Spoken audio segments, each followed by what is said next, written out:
The film begins with a group of high school students on a trip to a train station. The tour is being conducted by conductor Kazuya Takahashi. He enthusiastically explains the students' bullet train mechanics and the engineering processes required to run these trains. At the end of the tour, some students ask him, "Why did you choose to be a train conductor instead of a train pilot?" Takahashi smiles and replies, "I love meeting everyone's needs and gathering passengers. That's why I'm so passionate about my work." The Hayabusa 60 train arrives at the platform. A group of high school students on an educational trip is also about to board. All of them are extremely excited, but one of them, Yuzuki, seems the least excited. In the business compartment, we see a politician, an Uber driver, and a prominent businessman who are hiding their identities and heading to Tokyo, and the train leaves the station. Everything is going as usual, but suddenly the control center is thrown into an emergency. A call comes in from an unknown person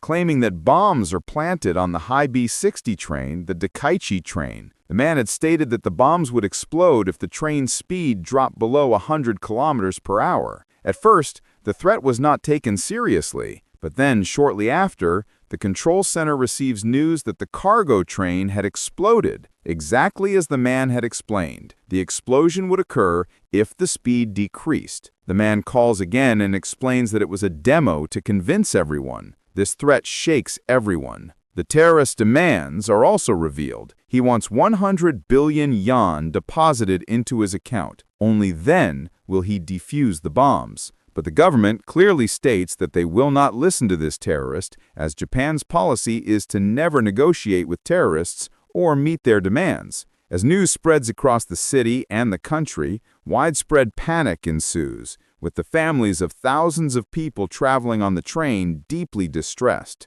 Panic also spreads among those in real trouble. Meanwhile, an Uber passenger on the train uses his social media platform to create an online portal where people can make donations and collect the terrorist's requested amount, as the government had refused to pay him anything. Amazingly, people across Japan donate, and money begins pouring in. He constantly shares screenshots of each donation and his account balance on his account. Meanwhile, everyone on the train was discussing who might have planted the bomb. Everyone assumed one of the bombers was definitely on board, and suspicion fell on a man wearing a mask who was calmly eating his lunch while everyone was panicking. Here we learn about his past. He owned an aircraft repair company. Some time ago, his company repaired a helicopter. However, due to a single person's negligence, the helicopter was unable to be repaired. Many students were traveling in the helicopter, and it crashed. This resulted in significant losses for him and his company,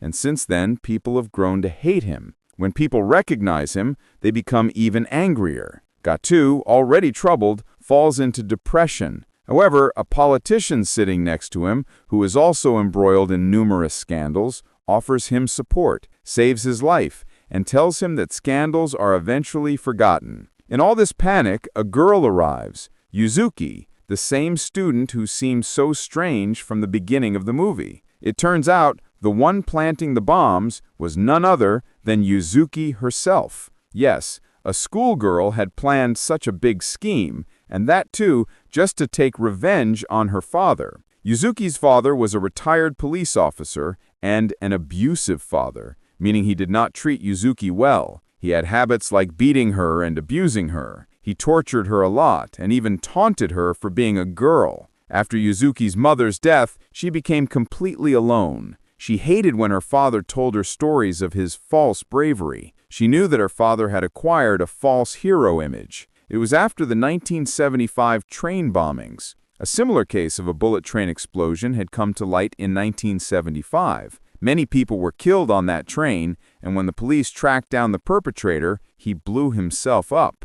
The government didn't want to show its citizens that they had failed to catch the terrorist, so they spread the false news that Yuzuki's father had killed him. Yuzuki's father was then made a hero. Everyone praised him, but Yuzuki knew the truth and wanted to expose it. While her father was considered a hero by the whole world, she wanted to show everyone what kind of person she really was. She wanted to avenge her father's every bad behavior. That's why she devised such a grand plan and went to meet the son of the man who had killed himself. and planted the bombs on the trains in the first place. The man also wanted to avenge his father's death against the government. That's why he joined the plan, made these bombs, and planted them all over the train. Yuzuki tells the passengers, "I'm giving you a choice. One of you can get up and kill me. All these bombs are attached to the pacemaker in my heart. As soon as I die, these bombs will automatically defused." Hearing her story, Takayachi is deeply impressed. He moves towards her. Despite her insistence, instead of killing her, he embraces her. The rescue operation begins.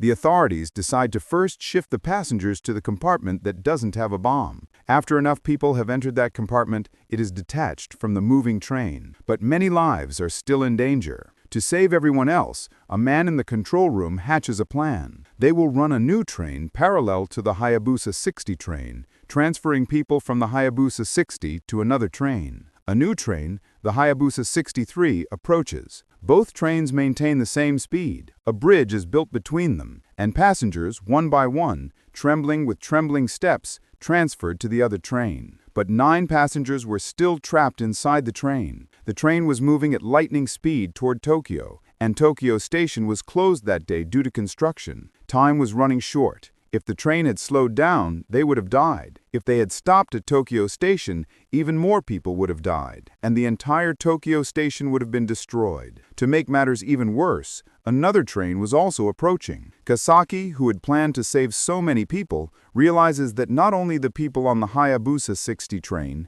but also those on the other train are now in danger. Before the 2 trains collide, Kasaki changes the junction in time and moves the train to another line. This averts a major danger, but the lives of the 9 people inside the Hayabusa 60 are still in danger. Kasaki then makes a powerful move. They first detach the part of the train that was suspected to be carrying a bomb, and then, as the train progresses, they also detach the compartment containing the people from the train, and at the same time switch the tracks. The engine of the train starts running on a different track, while the compartment containing the people remains on the same track. The lives of all the passengers in the train compartment were out of danger as the train slowed to a halt, eventually slowing to a halt, and everyone was rescued. On the other side, upon reaching an empty space, the train's speed was reduced by the control room and it exploded. It exploded under the impact of the bomb. However, no one was killed in this massive explosion. Just then, the police arrived, seeking to apprehend Yuzuki. They questioned her, asking if she felt any guilt or would like to defend herself. Yuzuki didn't say anything, but instead extended her trembling hands to be handcuffed. The assistant conductor of the dacoit, who was injured in the panic, was taken to the hospital. Meanwhile, Takaichi and Ober emerged as heroes. The way they handled the situation truly made them heroes. Ultimately, everyone's life is saved, and the movie ends here.